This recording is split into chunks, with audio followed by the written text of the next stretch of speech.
Trump kicked off a renewed push to get tax reform across the line. CNBC's Ilan Mui reports. President Trump delivered his first speech on the case for tax reform during a rally in Missouri on Wednesday. The president framed the effort as part of his America First agenda, saying the U.S. ranks dead last when it comes to the corporate tax rate. And he's argued that's forcing businesses to move overseas and hurting job creation. We have gone from a tax rate that is lower than our economic competitors to one that is more than 60% higher. We have totally surrendered our competitive edge to other countries. We have totally surrendered. We're not surrendering anymore. Trump once again called for a 15% corporate rate, though he called that an ideal rather than a must-have, and he didn't lay out a timeline for getting tax reform done. But he did place the burden of responsibility on Capitol Hill. And I am fully committed to working with Congress to get this job done, and I don't want to be disappointed by Congress. Do you understand me? Immediately after the speech, key Republicans issued statements praising Trump's remarks. House Speaker Paul Ryan saying this shows unity between Congress and the White House. Democrats, however, slammed Trump's speech as long on rhetoric and short on substance. Leadership from both parties will be meeting with the president at the White House after they return from recess next week. Capitol Hill is clearly preparing for a jam-packed fall. I'm Ilan Mui for CNBC Business News, Washington. Well, let's bring in Michel, policy analyst at the Thomas A. Rowe Institute for Economic Policy Studies, part of the conservative U.S. think tank, the Heritage Foundation. He joins us now live from Washington, D.C., and Sri will join us in the conversation. Adam, let me just start off. Very simple question. Briefly, what's wrong with the current system and why does it need reform? Well, thanks for having me on. The current U.S. tax code was last updated more than 30 years ago. It was designed for a very different economy. We currently have the highest corporate income tax rate in the developed world. As the president pointed out, that's driving businesses overseas. It's making it harder for them to create jobs here in the United States, keeping wages from going up. And so that's really should be the focus of reform, is how do we make the U.S. tax code competitive with the rest of the world? If Donald Trump, though, gets the 15% that he's targeting for corporate taxes, does that mean the burden of picking up taxes will fall on middle and lower income earners? How does he make up any potential shortfall in revenue? So when we talk about tax reform, we shouldn't be thinking about it in the construct of revenue neutrality. Taxes aren't what need to be paid for. It's spending that needs to be paid for.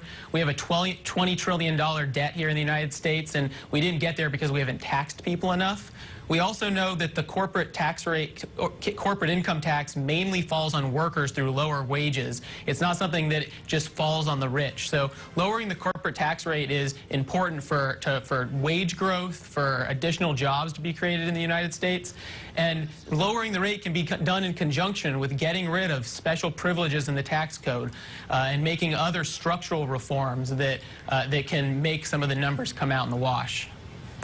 Adam, it seems that both sides of Congress seem to have some deep-seated issues about the tax reforms. The Democrats, because of the doubt that they have on trickle-down economics.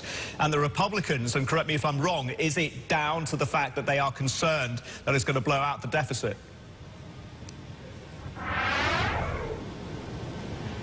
The deficit concern is legitimate, and we should definitely be thinking about it. But again, that's the spending side. We need to bring spending into control as well. But that shouldn't constrain our ability to reform the tax code for the 21st century.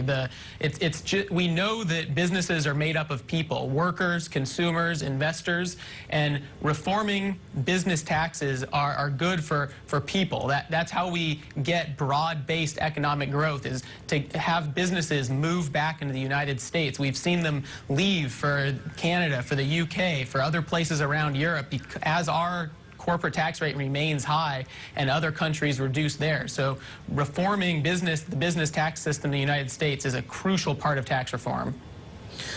Adam, give me then your baseline scenario on when you hope this will be achieved and when it's going to pass Congress. Are we talking about the later stages of 2018 here?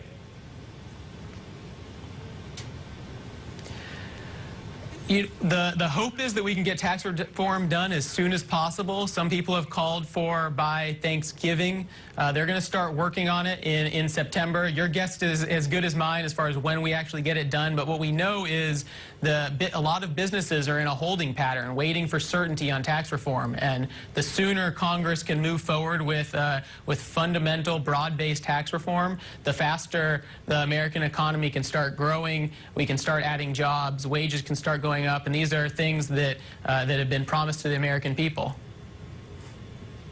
Well, let's all just pinch ourselves here and have a reality check, Adam. There are so many special interests who are looking to gain advantage in this tax negotiation.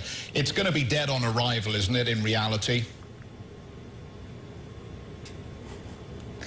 I certainly hope it's not dead on arrival. You're right that it is very difficult to remove all of the special interest provisions, but that's really what full-scale fundamental tax reform means. It means changing the structure of the tax code and getting rid of big things like the state and local tax deduction on the individual side, but on the business side, getting rid of all the special carve-outs for green energy, wind production, nuclear energy, the rest of it. All of it needs to go in order to lower rates enough to get the economic growth we need. And that's where the focus should be. Congress should stand strong and really push through, lowering rates for everyone and flattening the entire system.